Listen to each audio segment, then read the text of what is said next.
My mother-in-law brings over our anniversary cake with the message, "Congrats on being a gold digger."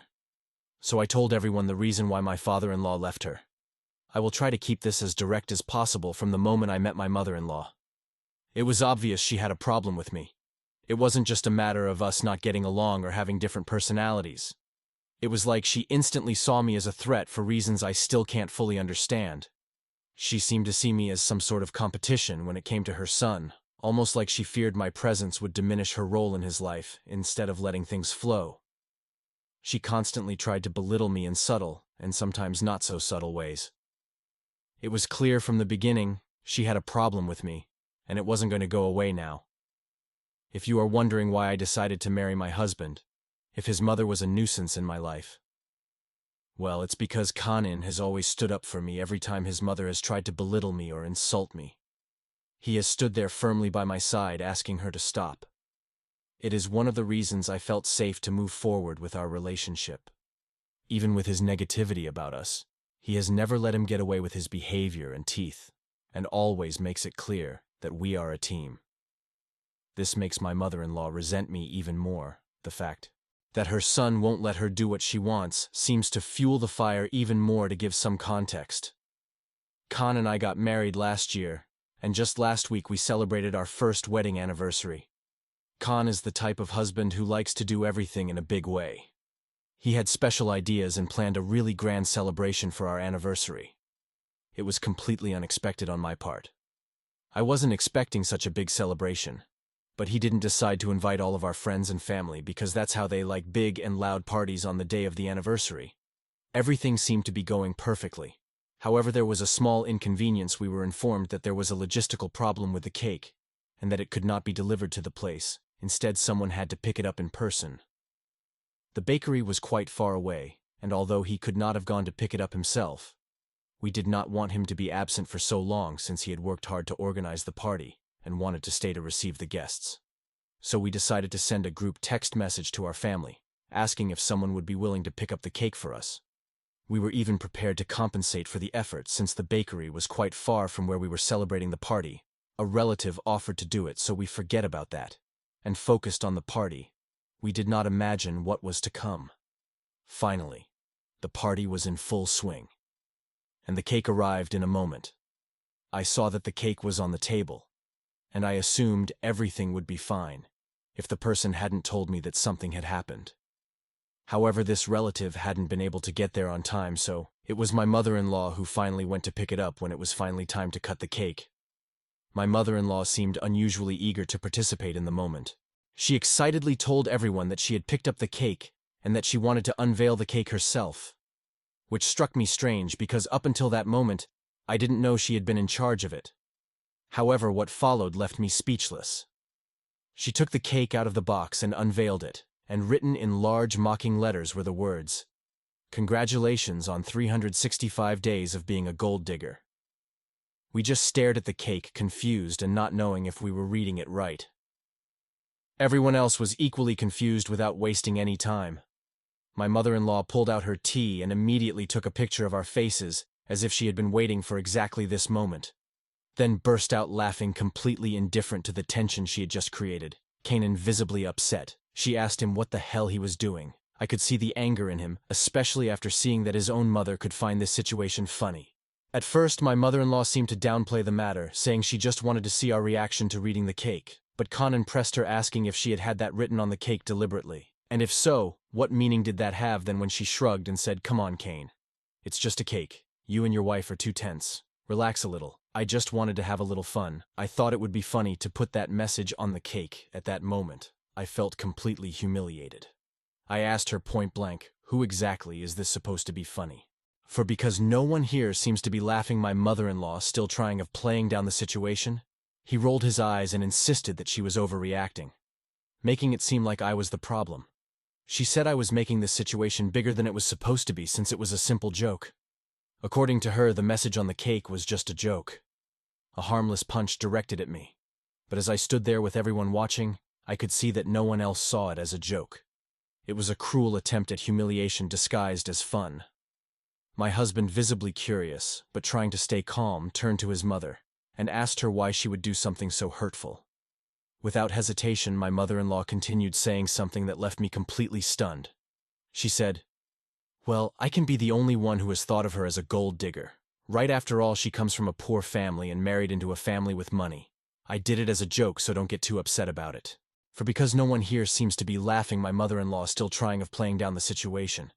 He rolled his eyes and insisted that she was overreacting, making it seem like I was the problem. She said I was making this situation bigger than it was supposed to be, since it was a simple joke. According to her, the message on the cake was just a joke, a harmless punch directed at me. But as I stood there with everyone watching, I could see that no one else saw it as a joke. It was a cruel attempt at humiliation disguised as fun. My husband, visibly curious, but trying to stay calm, turned to his mother and asked her why she would do something so hurtful. Without hesitation, my mother-in-law continued saying something that left me completely stunned. She said, "Well, I can be the only one who has thought of her as a gold digger. Right, after all, she comes from a poor family and married into a family with money. I did it as a joke, so don't get too upset about it now." I was completely horrified. It was as if I had shattered every bit of dignity I had in front of me to our friends and family. I couldn't believe he actually said that out loud. And for a moment I was speechless, not knowing if I should cry or just get out of there. But before I could process his words, Kanan stepped in. He didn't hesitate for a second. He told his mother that this was on another level and that she needed to apologize immediately. He told her that this was extremely offensive and that if she didn't apologize to me, she would have no choice but to ask her to leave our house. I could see how the smile on my mother-in-law's face faded as Kanan told her all this. She mocked him, acting as if her reaction was completely irrational. She looked around the room clearly, trying to see if anyone supported her before making a dramatic gesture and saying, "Come on, Kane. You can't be serious about kicking me out for something so silly." This only made things worse. Everyone in the room could feel the tension rising, and it was becoming more and more apparent that this was not something silly, like she made it out to be. It was a direct attack on me, disguised as a joke, and my husband was not going to let her get away with it. He acted like he was untouchable, thinking that I wouldn't dare ask her to leave in front of all of our friends and family. But I could see that Kanan was very determined. I was not going to let him get away with this little joke of his. I had had enough at that point. So I told my mother-in-law that she needed to apologize right then, or she would have to leave our party instead of showing any remorse. My mother-in-law just made a face, like she was annoyed, and said, "Okay, now this is getting too dramatic. Let's just put all this aside. We don't even have to cut the cake. If you are so bothered by her disregard, it only made me angrier." I reminded her that this was our wedding anniversary cake, a cake that Kane had organized, with love to celebrate our marriage, and because she really wanted to have an event with friends and family. But she didn't care about that, or how she could humiliate me. She only cared about making a joke to make things worse. Now she acted like it was no big deal, refusing to take responsibility at that moment. My mom and my sister, who had been watching, all stepped in to support me. They told my mother-in-law in a polite manner that what she had done was far from funny. It was deeply disrespectful and hurtful to me, and by extension to Kanan. My mother-in-law, who was clearly beginning to feel cornered, began to act even more defensive. Dramatically, she turned to the rest of the guests and asked them if they really thought she had done something so terrible. No one took her side. They agreed that what she had done was inappropriate. And I think that hearing their reactions, she felt even more irritated she could. Seeing her frustration growing as she realized she wasn't going to get the validation she hoped for. She finally rolled her eyes again and turned to me with an exaggerated sigh. She said, "You want an apology? I'll give you one." But her apology was far from sincere. It was half-hearted at best, and after mumbling a weak apology for the message on the cake, she immediately added more insults, adding that she needed to stop making a drama out of a cake, and that if I had let it go, we would have laughed about this joke in the future, but that my oversensitivity ruined everything. It wasn't an apology at all. She was still in the same vein, thinking that I had caused all of this, instead of her. With her joke, she wasn't really sorry. She was just trying to save face while making me feel like I was the problem. It was infuriating at that point. I was beyond frustrated and hurt, so I finally told her exactly what he had been keeping in for too long in front of everyone. I reminded him that he needed to grow up and stop playing silly pranks on people. I added that such antics were one of the main reasons why her marriage had fallen apart, and because her husband, my father-in-law, had left her just 2 months ago. To give some context, my mother-in-law has a long history of making tasteless and insensitive jokes on her family. Earlier this year, my father-in-law went on an annual vacation with 2 of his best friends from high school. It was a simple trip. Nothing extravagant, just a chance to relax, catch up and enjoy the company of his friends while fishing. These outings were special to him because he only saw his friends once a year, and it was a time he really valued. Over the years, my mother-in-law had developed the habit of playing pranks on him to get him to come home quickly, even when there was no real reason for her to do so. He had warned her on multiple occasions to stop doing it, and even on one occasion threatened to leave if she continued for a while. She stopped doing it, but this year crossed the line again, just before her trip. My mother-in-law came down with a pretty bad flu. My father-in-law was really concerned and offered to cancel her trip. But since the tickets were non-refundable and Kane and I had committed to taking care of her while he was away, she insisted that she go on vacation with her friends. My father-in-law told her that he would keep his phone handy at all times, and that she could call him if there was an emergency. He wanted to enjoy her trip, but also make sure she was okay, so he did everything he could to make her comfortable while he was gone. Despite this, just 2 days after her trip, my mother-in-law made her most absurd prank. Yet she called him in the middle of the night, hysterical and breathing heavily, saying that she was experiencing all the symptoms of a heart attack. My father-in-law, understandably terrified, begged her to call 911. But instead of doing so, she started telling him how much she loved him, and that if she died that night, he shouldn't suffer too much and should get on with his life. My father-in-law was in complete panic, thinking he was about to lose his wife. He called us immediately, begging us if he could. He was so worried that he booked the first flight back home, cutting his trip short without a second thought. Kane and I were alarmed by her panic, so we called her immediately to let her know we would call 911, so she could get the medical attention she needed. But instead of accepting help, she insisted that we go to her house first, before calling emergency services. When we arrived, we were absolutely shocked at what we found there. She was perfectly fine, lying on the couch, eating chips and watching TV as if nothing had happened. Kane and I just stood there looking like this couldn't be real. When she saw our faces, she started laughing as if it had all been a big joke. She casually told us that it had all been a joke and that she just wanted to test if my father-in-law still loved her enough to drop everything and run back home for her. Conan and I were furious. We couldn't believe that she would fake a medical emergency, something as serious as a heart attack. After her trip, my mother-in-law made her most absurd prank. Yet she called him in the middle of the night, hysterical and breathing heavily, saying that she was experiencing all the symptoms of a heart attack. My father-in-law, understandably terrified, begged her to call 911, but instead of doing so, she started telling him how much she loved him, and that if she died that night, he shouldn't suffer too much and should get on with his life. My father-in-law was in complete panic, thinking he was about to lose his wife. He called us immediately, begging us if he could.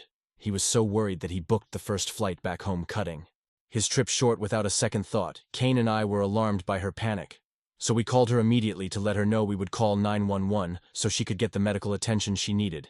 But instead of accepting help, she insisted that we go to her house first, before calling emergency services. When we arrived, we were absolutely shocked at what we found there. She was perfectly fine, lying on the couch, eating chips and watching TV as if nothing had happened. Kane and I just stood there, looking like this couldn't be real. When she saw our faces, she started laughing as if it had all been a big joke. She casually told us that it had all been a joke, and that she just wanted to test if my father-in-law still loved her enough to drop everything and run back home for her. Conan and I were furious. We couldn't believe that she would fake a medical emergency, something as serious as a heart attack, just to get his attention. We immediately called my father-in-law to stop him from returning early, but it was too late. He had boarded the flight. It was only when he landed and listened to the voicemails we had left for him explaining that she was fine and that it had all been a sick joke that he realized the truth. He was devastated, exhausted, and angry. The joke had hurt him deeply and was the straw that broke the camel's back in his marriage. He couldn't stand her constant games anymore, especially when they involved manipulating his love and concern for his health. After a heated argument, my father-in-law filed for a divorce the next day. He packed his things and moved, refusing to interact with her unless it was strictly necessary for the divorce proceedings. Of course, my mother-in-law refused to accept any responsibility for the breakup. She started playing the victim, telling everyone that he had dumped her out of the blue and that she was probably going through a midlife crisis.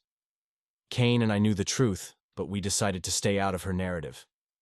It was not our fight, and frankly, we had enough on our own plates to get involved in her divorce drama. However, now that my mother-in-law had publicly humiliated me at our anniversary party, I had finally reached my limit. I could no longer hold back. I made it clear to her that her jokes were not only insensitive, they were destructive. I reminded her in front of everyone that her jokes had cost her her marriage and that she was risking her relationship with her son too, if he did not take responsibility for his actions. As I stood there watching his face harden, I knew I had finally said what I needed to say. My mother-in-law stammered in shame, and for the first time she didn't have a sarcastic response. I think hearing the truth about her own actions and being confronted with the consequences of her behavior in front of everyone affected her. More than I expected, she motioned for me to stop, but I wasn't going to let her get away with it so easily. I told her that if she insisted on behaving like a child, then she needed to be punished like one. I continued telling her that if she didn't change her attitude, I would cut off all contact with her and make sure that our future children also had nothing to do with her. Hearing this, I could see that some of the guests around us were holding back laughter, which only seemed to enrage her even more. Her face turned red with rage as she realized that she had not only lost control of the situation, but that she had become the object of ridicule. She looked at me with fury in her eyes, and then turned around to leave, but not before taking the cake and throwing Mello at it. Luckily, she didn't have very good aim, so instead of hitting me, she threw it at her son when she saw what he had done. She just turned around and walked away. Watching her leave felt like a small victory, but it also left me thinking that maybe this wasn't over. My mother-in-law had been put in her place, but knowing her, this wouldn't be the last time she would try to cause trouble. However, for the moment, she and I had stood our position, and that was what mattered. We were a team, and we didn't let her intimidate us. Suffice it to say that not one person at the party came to my mother-in-law's defense after she left. In fact, everyone felt that she had gotten what she deserved. The people saw her true self, and it was clear that her actions had crossed the line.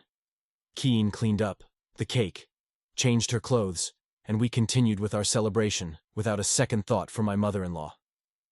However, ever since that party, my mother-in-law has been calling me without a second thought, stopped demanding that I apologize to her for humiliating her in front of everyone. She has even gone as far as threatening to sue me for defamation if I don't. As now the story has spread and people have started confronting her for lying about the reason for her divorce with my father-in-law.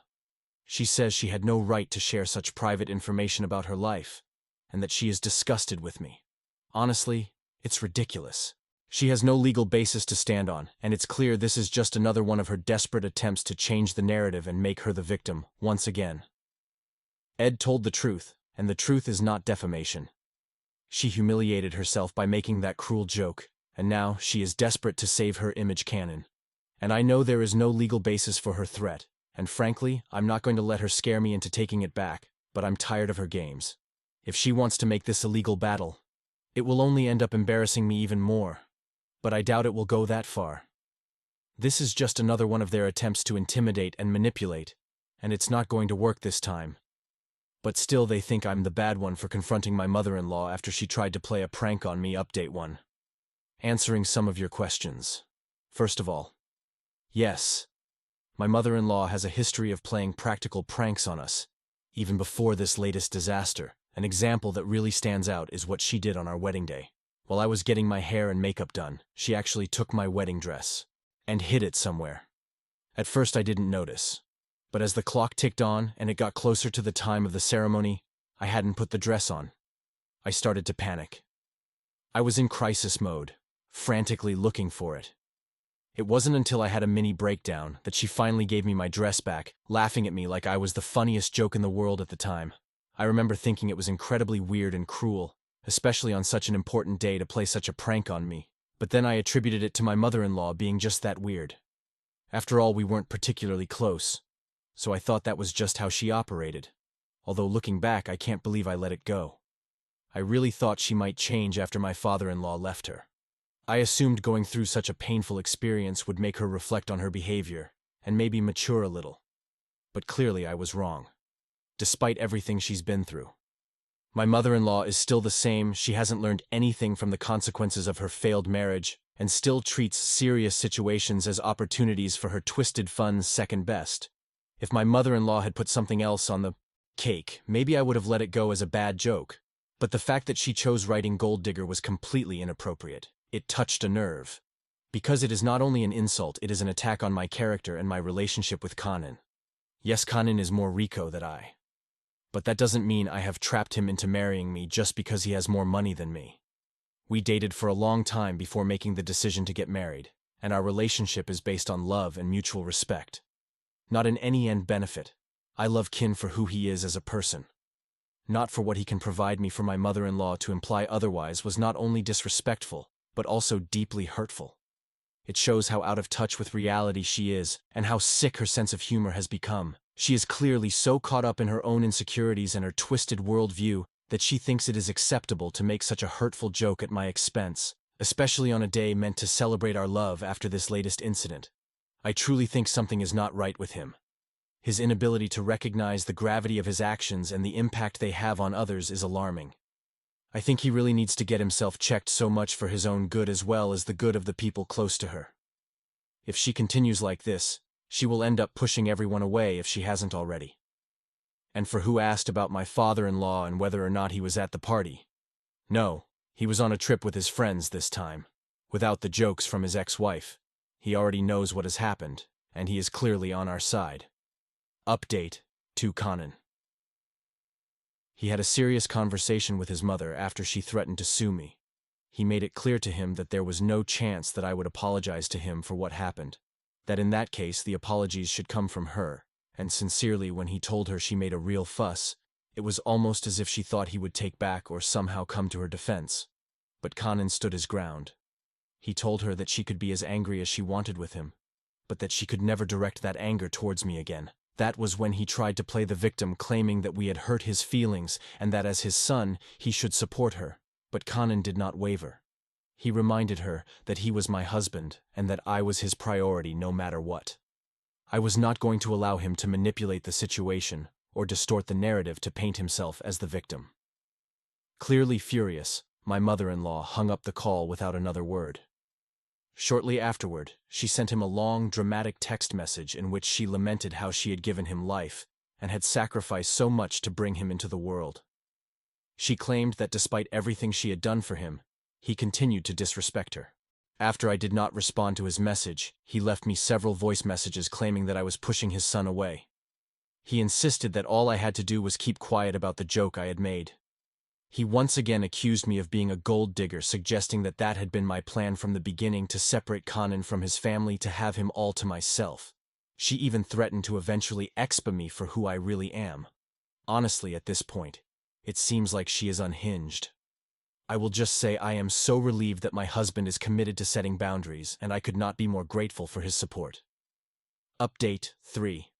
It's been 3 months since our last update, and Can and I have officially had no contact with his mother after her constant harassment for weeks. We felt like we had no choice but to block her.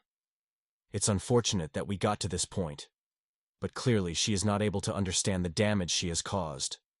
She never got the apology she wanted from me and honestly never will. Currently, my father and mother-in-law are going through a bitter divorce process, and from what I know, she is doing everything she can to make things more difficult for him.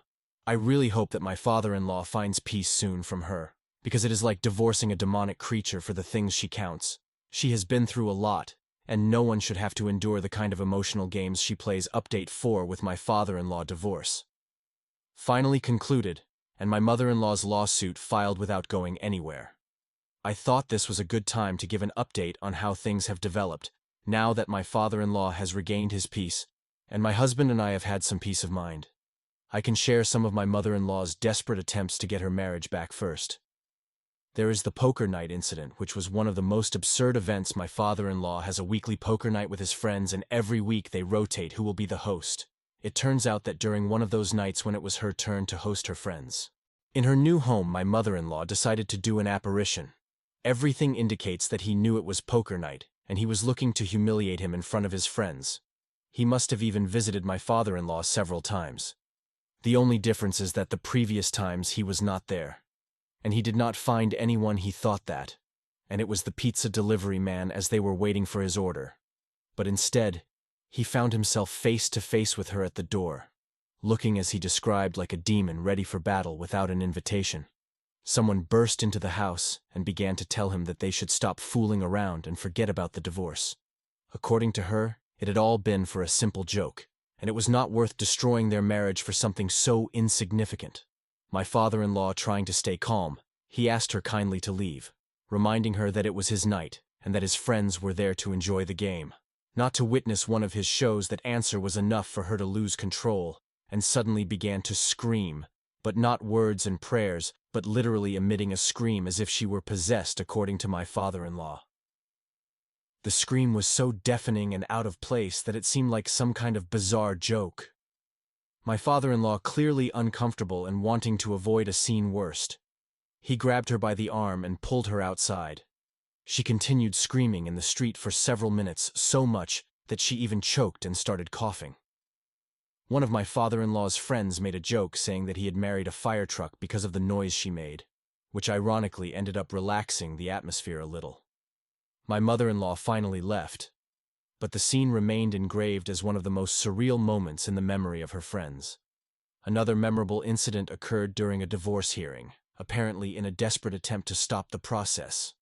My mother-in-law asked my father-in-law if he was really serious about the idea of getting a divorce.